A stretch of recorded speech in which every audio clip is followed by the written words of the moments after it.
श्री शिवाय नमस्तुभयम। दोस्तों, आप सभी लोग जानते हैं कि 6 सितंबर 2024 के दिन यहां पर शुक्रवार को हरतालिका तीज पड़ रही है।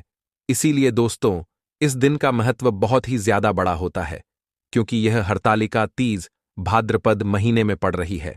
और इस दिन एक छुटकी हल्दी वाला उपाय आप लोगों को जरूर करना चाहिए, जो कि पंडित जी ने अपनी अभी की शिव महापुराण की कथा में ही बताया हुआ है। तो दोस्तों, इस उपाय को आपको कैसे करना है, कब करना है, कहां पर करना है और उपाय को करते समय आपको किन किन बातों का ध्यान रखना है, यह सारी जानकारी हम आपको इस वीडियो में देंगे। तो चलिए दोस्तों, उपाय को शुरू करते हैं। देखिए, यह दिन इतना खास होता है, इतना महत्वपूर्ण होता है।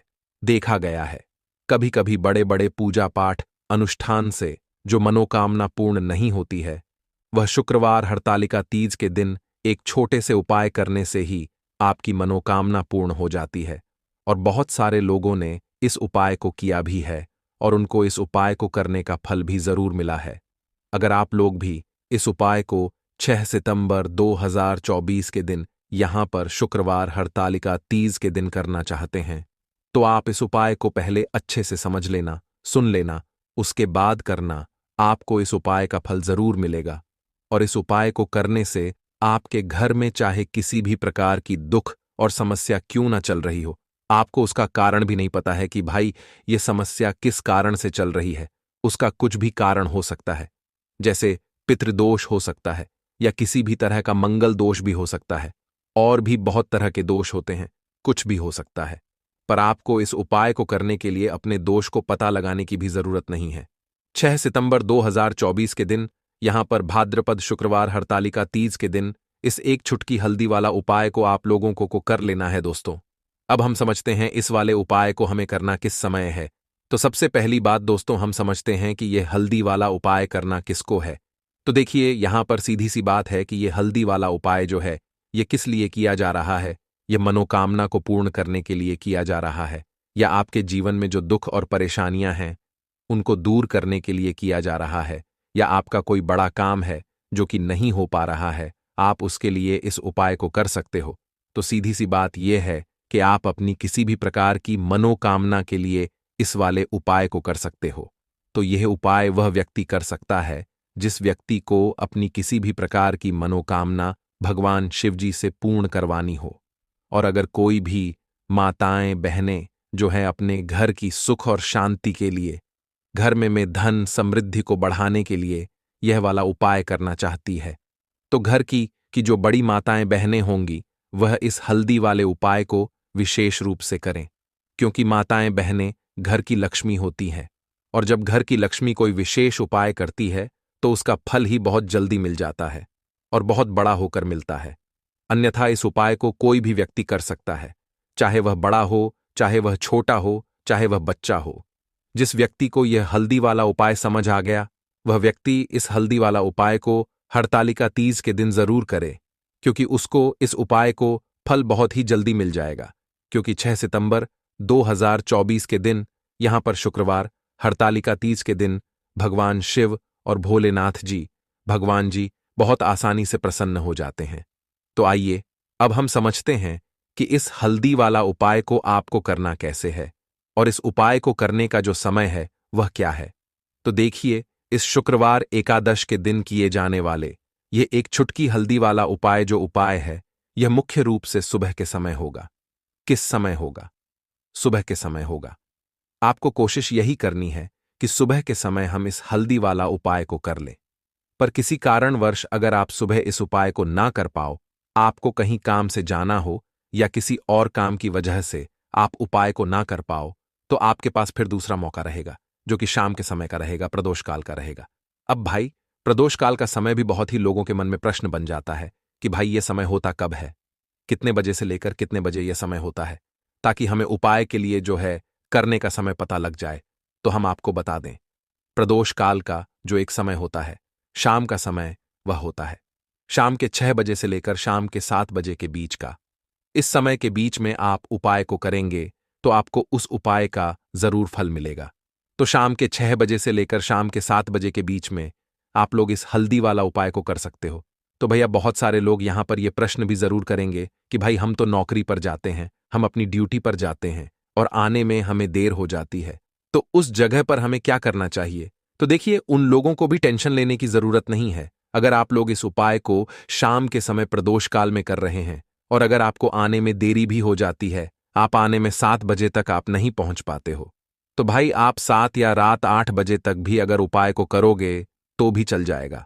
और अगर इससे भी थोड़ा देर हो जाती है तो भी आप उपाय को कर सकते हो, क्योंकि 6 सितंबर 2024 शुक्रवार एक साल भर में, इसलिए जब आपको मौका मिल जाए तब आप इस उपाय को जरूर कर लेना।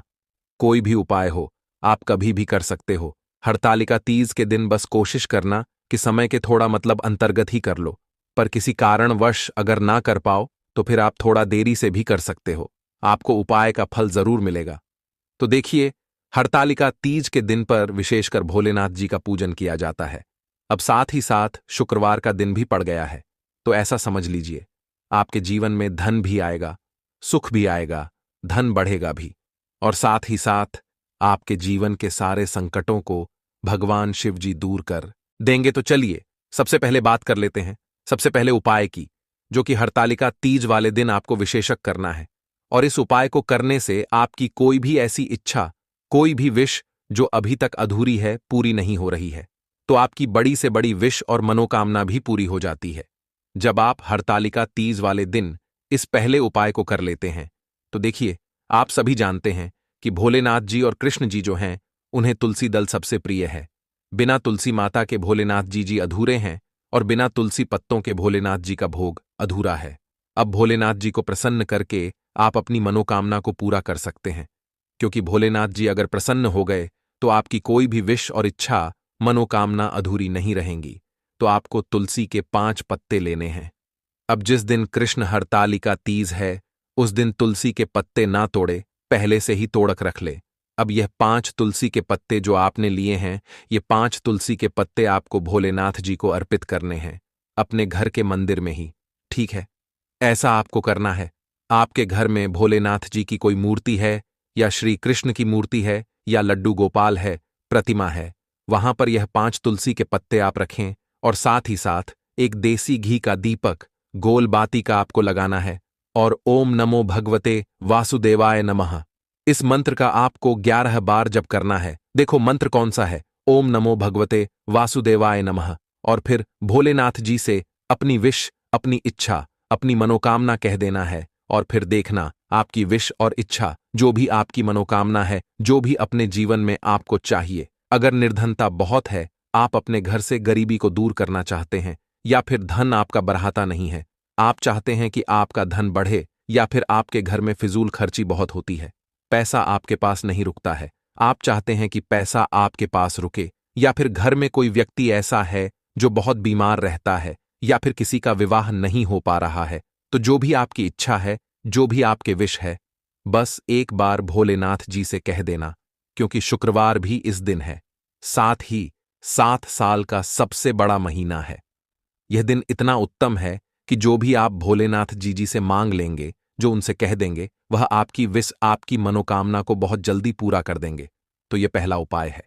चलिए अब बात कर लेते हैं दूसरे उपाय की। तो चलिए बढ़ते हैं अगले उपाय की ओर। देखो, यदि आपके जीवन में आर्थिक संकट बहुत अधिक हो रहे हैं, धन की समस्या लगातार जीवन में बनी हुई है, एक एक रुपयों को प्राप्त करने के लिए आपको बहुत अधिक मेहनत कर रहे हैं, तो आज रात्रि में सोने से पहले आपको यह एक चमत्कारी दीपक का उपाय अवश्य करना है। या फिर यदि आपका जो व्यापार है, बिजनेस है, दुकान है, वह अच्छे से नहीं चल पा रही है, तो आज रात्रि में इस विशेष दीपक का उपाय आपको अवश्य करना चाहिए। देखो दोस्तों, दीपक हमारे घर में सभी नकारात्मक शक्ति को बाहर करता है। यह उपाय आपको साल में केवल एक बार करने का ही मौका मिलता है। केवल और केवल हरतालिका तीज पर ही इस उपाय को किया जाता है।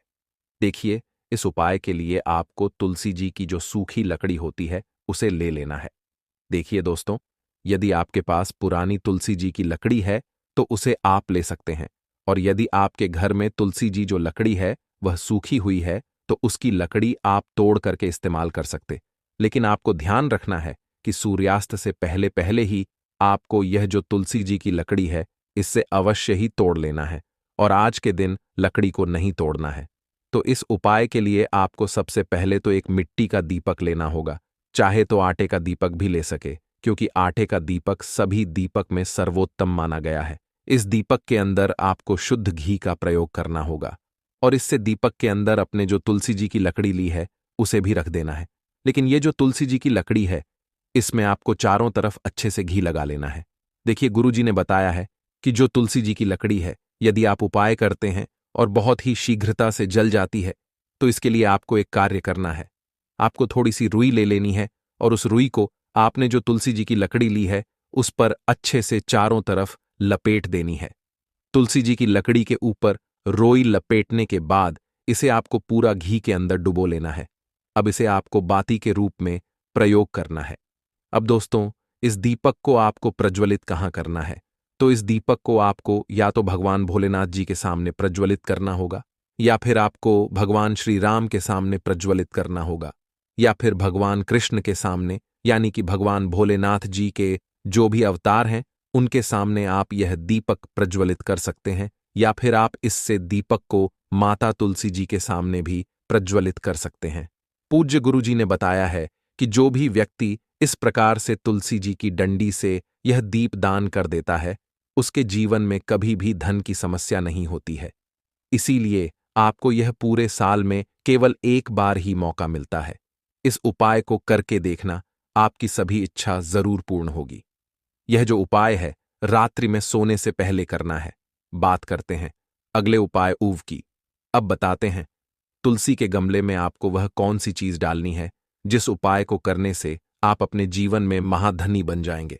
इतना धन आपको मिलेगा कि कभी भी आपके धन में कमी नहीं आएगी, कभी भी आपका धन बर्बाद नहीं होगा।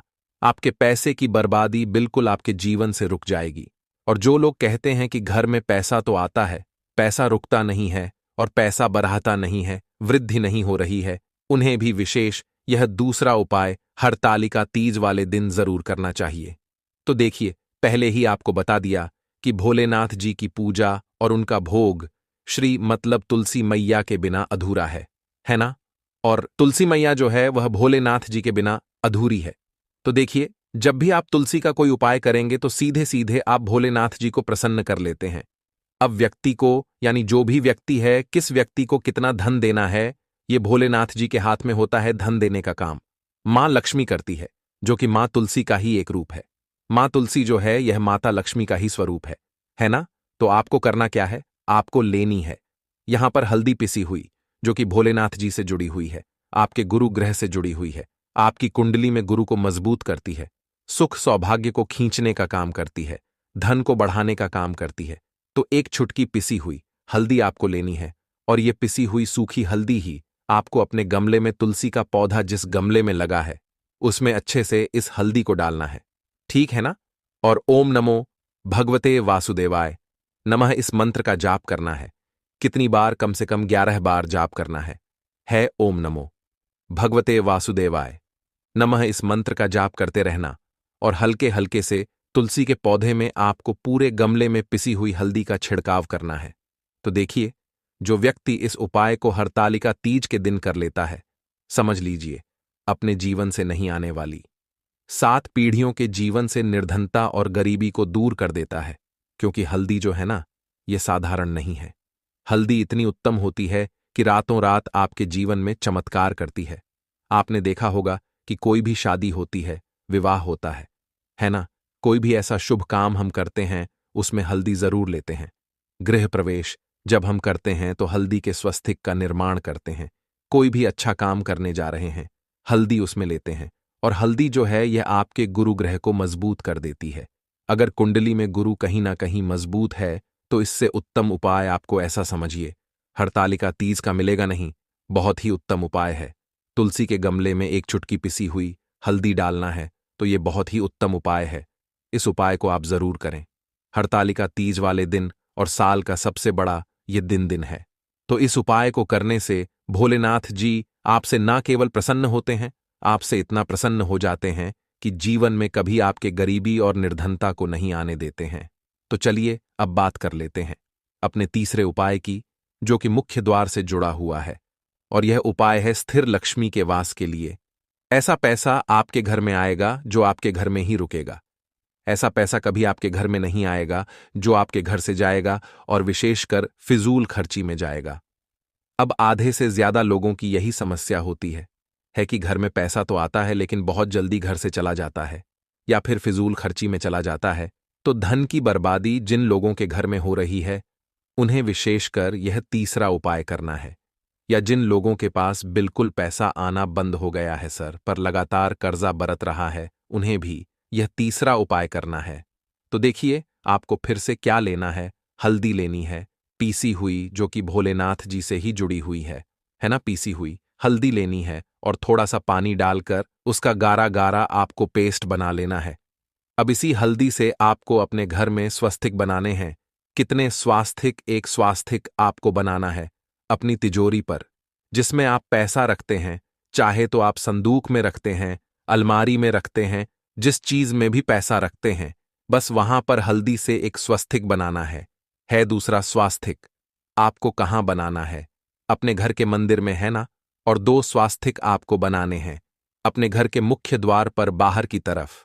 हल्दी से 4 स्वास्थ्य आपको बनाने हैं। 2 स्वास्थिक मुख्य द्वार पर बाहर की तरफ, एक तिजोरी पर, है ना, और एक अपने घर के मंदिर में। बस यह उपाय आपने अगर हरतालिका तीज वाले दिन कर लिया तो देखिए जो धन की तिजोरी है उसमें पैसा भरा रहेगा। कभी भी धन की तिजोरी धन से खाली नहीं होगी, क्योंकि जहां पर हल्दी का स्वास्थिक होता है वहां कभी धन की कमी नहीं होती है। हमेशा वहां पर धन की देवी माता लक्ष्मी वास करती हैं, क्योंकि हल्दी किससे जुड़ी हुई है? भोलेनाथ जी से। और मां लक्ष्मी कहाँ होती है? जहां भोलेनाथ जी वास करते हैं। अब बात करें कि आपके घर का मंदिर जो है उसमें अगर आप एक स्वास्तिक बनाते हैं तो आपके घर से ऊर्जा जो है पूरे में ऊर्जा फैलती है ना। तो आपके घर में पॉजिटिव एनर्जी बढ़ती है, सकारा ऊर्जा बढ़ाती है। जब आप अपने घर के मंदिर में हल्दी का स्वास्तिक बनाते हैं, आपके घर से बुरी शक्तियां, नेगेटिव एनर्जी जैसी चीजें बिल्कुल आपके घर में नहीं रुकती हैं। मुख्य द्वार तो इतना उत्तम होता है कि मुख्य द्वार से ही मां लक्ष्मी की नजर सबसे पहले आपके मुख्य द्वार पर ही पड़ती है। और मुख्य द्वार पर अगर आपने हल्दी के स्वस्तिक बना दिए तो मां लक्ष्मी देखते ही प्रसन्न हो जाती है, क्योंकि यह भोलेनाथ जी से जुड़ी हुई है ना। और हल्दी के स्वास्तिक जहां पर जो व्यक्ति अपने घर के मुख्य द्वार पर बनाते हैं, ऐसा समझ लीजिए मां लक्ष्मी उनके घर में वास करती ही करती है और कभी भी ऐसे घर को फिर छोड़कर नहीं जाती है। स्थिर लक्ष्मी का वास आपके घर में होगा। यह हल्दी के स्वस्तिक वाला उपाय हरतालिका तीज के दिन बहुत ही उत्तम है। साथ ही साथ कोशिश करें कि इस दिन गाय माता को हरी घास अवश्य खिलाए और एक पानी का घड़ा भरा हुआ किसी जरूरतमंद को दान जरूर करें। और जो व्यक्ति पक्षियों के लिए पानी की व्यवस्था करता है ना, या फिर घड़े को दान कर देता है, उसके घर कभी भी धन की कमी नहीं होती है। माता लक्ष्मी उनके भंडार धन से भर देती है। दोस्तों, यह पौधा वाकई में बहुत ही पावरफुल है। अक्सर जब हमें इन पौधों की जानकारी नहीं होती तो हम उन्हें नजरअंदाज कर देते हैं, लेकिन ऐसा ना करें। हर पौधा जो आपके आसपास पाया जाता है उसमें औषधीय गुणों का भंडार होता है। हम बस इन गुणों से अनजान होते हैं और नहीं जानते कि इनका सही उपयोग कैसे किया जाए। इसी अज्ञानता के कारण हम इन पौधों के फायदे नहीं उठा पाते। मैं आपको इस पौधे के बारे में विस्तार से बताने जा रहा हूं ताकि आप इसे पहचान सकें और इसके औषधीय गुणों का सही तरीके से उपयोग कर सकें। इसे कैसे सेवन करना है, किस तरह से औषधि बनानी है, इन सब की जानकारी देकर मैं आपको इस पौधे का अधिकतम लाभ उठाने में मदद करूंगा। उम्मीद है कि इस जानकारी के बाद आप इन पौधों को नजरअंदाज नहीं करेंगे और इनसे भरपूर फायदा उठाएंगे। दोस्तों, इस वनस्पति के अद्भुत औषधीय गुणों के बारे में जानना बहुत जरूरी है। अक्सर ऐसा होता है कि आप कहीं दूर दराज के इलाकों में होते हैं जहां इमरजेंसी में डॉक्टर या दवाइयां उपलब्ध नहीं हो पाती। ऐसे में यदि आपको कुछ प्राकृतिक औषधियों की जानकारी हो तो आप तुरंत फायदा उठा सकते हैं और अपना या अपने परिवार का प्राथमिक इलाज कर सकते हैं। आज मैं आपको ऐसी ही एक महत्वपूर्ण वनस्पति के बारे में बताने जा रहा हूं जिसके जड़, पत्ते, फूल, फल, यहां तक कि इसका दूध भी औषधीय गुणों से भरपूर है।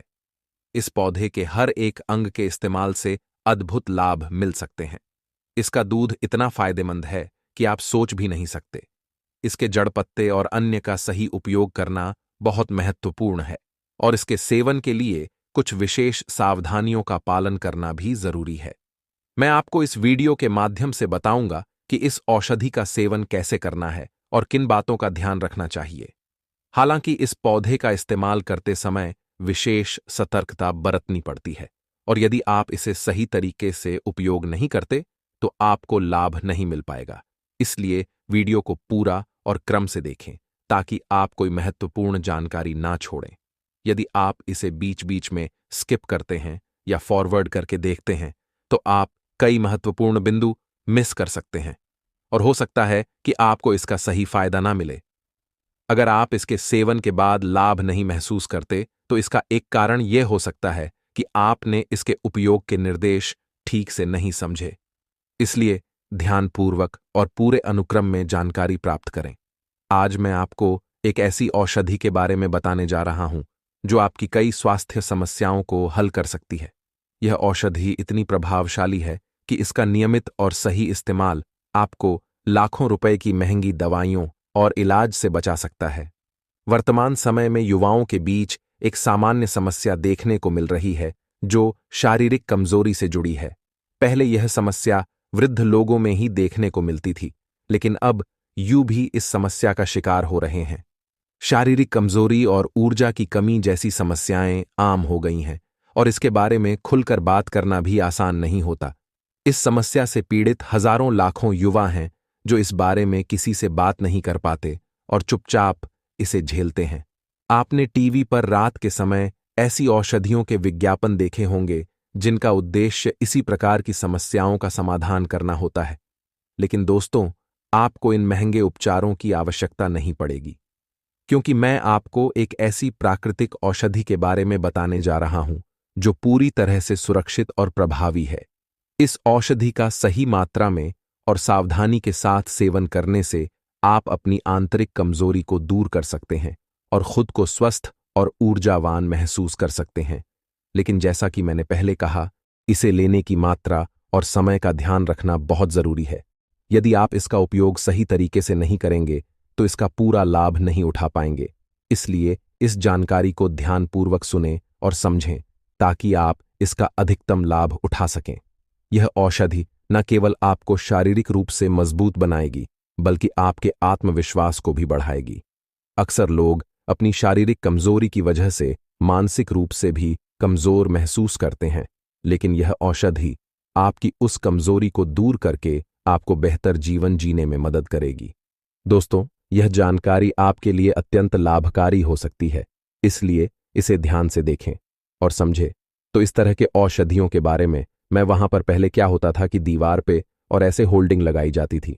दीवार पे बड़े बड़े अरों में लिखा जाता है कि नामर्द वाले संपर्क करें फला फला। लेकिन अब क्या है कि ये सारी चीजें कम हो रही हैं। सोशल मीडिया पर ऐसे डॉक्टर आते हैं, रात में टीवी पर बताते रहते हैं, तो ये समस्या देखने को मिलती है। बहुत सारे लोग इसके खुल के बात नहीं करते हैं। तो आज की वीडियो में मैं आपको बताऊंगा, देख लीजिए, पहचान लीजिए दोस्तों, यह पौधा वही है। जी हां दोस्तों, मैं इसका सबसे पहले नाम बता देता हूं। इसका नाम है दोस्तों मदार का पौधा, जिसे कई लोग आग के नाम से भी जानते हैं। शायद आपके क्षेत्र में इसे किसी अन्य नाम से पुकारा जाता हो। कृपया कमेंट करके बताएं कि आपके क्षेत्र में इसी से क्या कहते हैं। जब आप इस पौधे के पत्तों को तोड़ते हैं तो इससे सफेद रंग का दूध निकलता है। इस दूध के कई फायदे हैं, विशेष रूप से उन लोगों के लिए जिनकी नसें कमजोर हो गई हैं या जिनके शरीर के अंगों में ढीलापन है। मैं आपको इस दूध का ऐसा उपयोग बताने जा रहा हूं जिससे आपके अंगों में मजबूती आएगी। इसलिए ध्यान से सुनिए और कॉपी पेन लेकर इसे लिख लीजिए। पहले आपको इस पौधे के दूध को निकालना है, लगभग 16 से 20 ग्राम तक। सुबह सुबह यह दूध ज्यादा मात्रा में निकलता है, इसलिए उसी समय इसे इकट्ठा कर लें। फिर आपको लगभग 10 ग्राम धतूरे के बीजों की आवश्यकता होगी। धतूरे के बीजों के फायदे और उपयोग पर हमने पहले भी कई वीडियो बनाए हैं जिन्हें आप देख सकते हैं।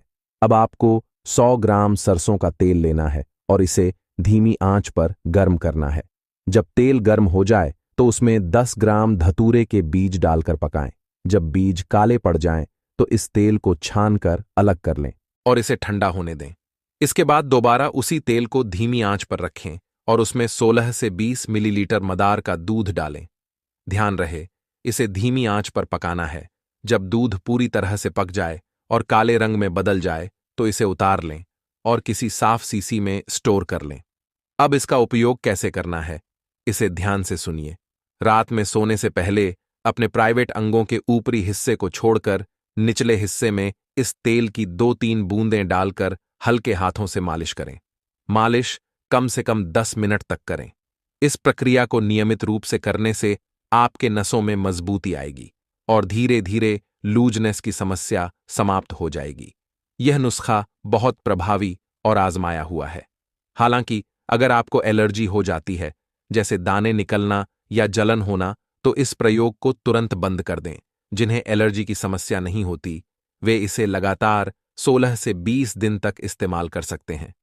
आपकी समस्या ठीक होते ही इस नुस्खे को 20 से 21 दिन तक जारी रखें और फिर इसे बंद कर दें। यह निश्चित रूप से आपकी समस्या का समाधान करेगा। अब मैं आपको मलेरिया के इलाज के लिए भी एक उपाय बताने जा रहा हूं, जो मैंने स्वयं आजमाया है और इससे मेरी मलेरिया की समस्या पूरी तरह ठीक हो गई। यदि किसी को मलेरिया हो जाए तो मदार के इस पौधे का एक और उपयोग बहुत प्रभावी हो सकता है ना। कम से कम 2 फीट की डंडी इसकी तोड़ लेनी है। मोटी डंडी लेनी है, लगभग पुरानी मोटी डंडी लेनी है, एक अंगूठे के मोटी इतनी, और उसको तोड़ करके फिर आपको दूध में डाल करके आपको खुआ जैसे जला आते हैं। आपको क्या करना है, आधा किलो दूध लेना है। आधा किलो दूध ले, उसको फिर आग पर चढ़ा करके धीमी आंच पर और उसको खुआ बनाए और इसी दूध की इसी जो लकड़ी ली है ना, इससे उसको चलाते रहे, इसकी डंडी से चलाते रहे जब तक खुआ जम के तैयार ना हो जाए, तब तक इसकी घुमाते रहना है। इसमें क्या होगा कि इसके अर्क होंगे ना, इसके अंदर वह बेहतरीन अर्क होता है जो कि आपकी मलेरिया को ठीक करता है। उससे उसके जो बैक्टीरिया होते हैं, उससे वायरस होता है, इसमें वह तत्व पाया जाता है, लेकिन इसको सीधे नहीं खा सकता है क्योंकि यह पॉइजन का काम कर जाएगा दोस्तों। इसीलिए दूध के साथ हल्का हल्का गर्मी पा करके ये दूध में मिक्स होता है और दूध के साथ मिक्स होकर के आपके औषधि के रूप में काम करता है। तो इस तरह से इसका प्रयोग किया जाता है। ऐसा नहीं कि आप समझे दूध में डाल के क्या करना है, इसको रस निकाल लो पी लो, ऐसा नहीं करना दोस्तों। तो जब खुआ बिल्कुल बन जाएगा, अब आपको खा जाना है। एक दिन का बना हुआ 2 बार खाएंगे, यानी सुबह बनाएंगे तो थोड़ा खुआ सुबह खाएंगे, थोड़ा खुआ शाम को खाएंगे, और कुछ भी और चीज नहीं मिलाना है, मीठा कुछ नहीं मिलाना है।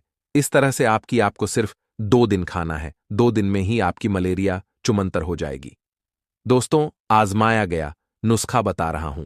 चलिए मैं बात करता हूं दोस्तों, जिनको की दमा की समस्या होती है। दमा के लिए आपको क्या करना है, पत्तों को उस जगह पर 16 मिनट तक बांधकर रखें। यह दर्द को कम करने में मदद करेगा। यदि आप इसे नियमित रूप से उपयोग में लाते हैं तो धीरे धीरे आपके दर्द में कमी आएगी और साइटिका जैसी गंभीर समस्या में भी यह बहुत ही लाभकारी साबित होगा। दमा रोगियों के लिए भी यह पत्ते बेहद फायदेमंद होते हैं। इसका सही तरीके से और नियमित रूप से उपयोग करने से आंतरिक ताकत भी बढ़ती है। इस प्रकार यह पत्ते कई समस्याओं के लिए एक अद्भुत प्राकृतिक उपाय है। देखिए, इसका जो फूल होता है ना, फूल में चक्र होता है।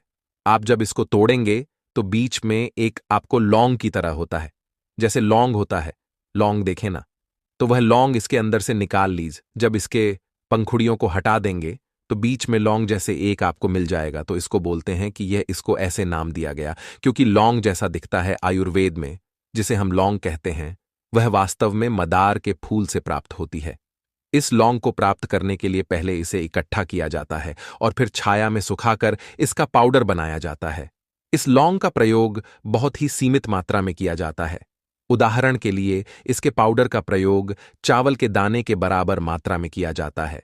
इसका सेवन गुनगुने पानी या शहद के साथ दिन में केवल 1 बार किया जाता है और यह दिमाग के लिए बहुत लाभकारी होता है। इसके अलावा यदि आप इस लौंग के पाउडर को सतावर और अश्वगंधा के साथ में लाकर उपयोग करते हैं तो यह आपकी आंतरिक शक्ति को बढ़ाता है। हालांकि इसे बहुत ही कम मात्रा में लेना चाहिए, जैसे कि चावल के चौथे हिस्से के बराबर, क्योंकि इसकी मात्रा अधिक हो जाने पर यह आपके लिए हानिकारक हो सकता है। इसलिए जब भी आप इस पाउडर का प्रयोग करें तो इसे बहुत ही सावधानी से और नियंत्रित मात्रा में करें। अगर आप इसे भोजन में इस्तेमाल करना चाहते हैं तो इसे अपने वैद्य या आयुर्वेद विशेषज्ञ की सलाह के बाद ही सेवन करें। विशेषज्ञ की सलाह लेने से आप किसी भी संभावित समस्या से बच सकते हैं और यदि कोई दिक्कत होती है तो आप तुरंत उपाय कर सकते हैं। बिना विशेषज्ञ की सलाह के इसका उपयोग करना खतरनाक हो सकता है, इसलिए विशेष रूप से ध्यान रखना चाहिए। धतूरे और मदार के पौधों से प्राप्त सामग्री का प्रयोग भी बहुत ही सावधानी पूर्वक किया जाता है। इनका सेवन हमेशा किसी आयुर्वेद विशेष सज्ज की देखरेख में ही करना चाहिए। यदि आप बिना विशेषज्ञ की सलाह के इसका सेवन करते हैं और कोई समस्या उत्पन्न होती है तो उस समय समाधान पाना मुश्किल हो सकता है। इसलिए किसी भी तरह के आयुर्वेदिक पौधे या औषधि का प्रयोग करने से पहले अपने आसपास के वैद्य से सलाह अवश्य लें। अंत में इस वीडियो को देखने के लिए आपका बहुत बहुत धन्यवाद। हमें उम्मीद है कि आपको यह जानकारी उपयोगी लगी होगी और आप इसे सुरक्षित रूप से अपने जीवन में उपयोग करेंगे। अपने स्वास्थ्य का ध्यान रखें और आयुर्वेद का सही और सुरक्षित उपयोग करें। पत्तों को उस जगह पर 16 मिनट तक बांध कर रखें। यह दर्द को कम करने में मदद करेगा। यदि आप इसे नियमित रूप से उपयोग में लाते हैं तो धीरे धीरे आपके दर्द में कमी आएगी और साइटिका जैसी गंभीर समस्या में भी यह बहुत ही लाभकारी साबित होगा। दमा रोगियों के लिए भी यह पत्ते बेहद फायदेमंद होते हैं। इसका सही तरीके से और नियमित रूप से उपयोग करने से आंतरिक ताकत भी बढ़ती है। इस प्रकार यह पत्ते कई समस्याओं के लिए एक अद्भुत प्राकृतिक उपाय हैं। देखिए, इसका जो फूल होता है ना, फूल में चक्र होता है। आप जब इसको तोड़ेंगे तो बीच में एक आपको लौंग की तरह होता है, जैसे लंग होता है लौंग, देखें ना, तो वह लौंग इसके अंदर से निकाल लीजिए। जब इसके पंखुड़ियों को हटा देंगे तो बीच में लौंग जैसे एक आपको मिल जाएगा। तो इसको बोलते हैं कि यह इसको ऐसे नाम दिया गया क्योंकि लौंग जैसा दिखता है। आयुर्वेद में जिसे हम लौंग कहते हैं वह वास्तव में मदार के फूल से प्राप्त होती है। इस लौंग को प्राप्त करने के लिए पहले इसे इकट्ठा किया जाता है और फिर छाया में सुखाकर इसका पाउडर बनाया जाता है। इसको अपने डॉक्टर या आर्य